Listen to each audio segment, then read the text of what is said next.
Après février 2022, l'Union européenne a mis en place plusieurs embargos.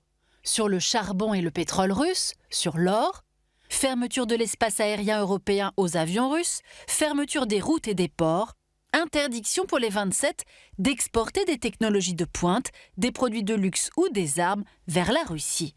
Moscou s'est adapté à ces sanctions de la façon suivante.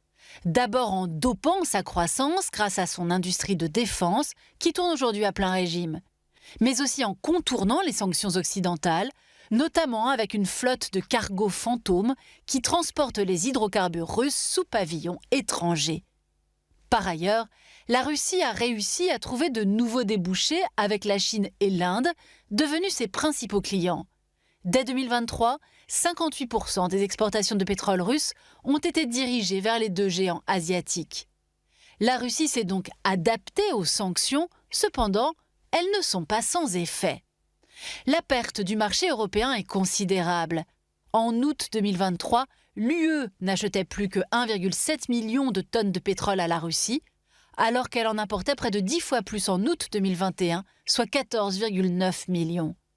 Par ailleurs, en Russie, il existe désormais une inquiétante spirale inflationniste. En 2025, la hausse des prix est officiellement de 8,5%. Pour enrayer cette inflation, la Banque centrale russe a fixé un taux directeur à 18%. Résultat, des prêts bancaires au coût exorbitant qui découragent les entreprises d'investir et risquent de provoquer des faillites en cascade.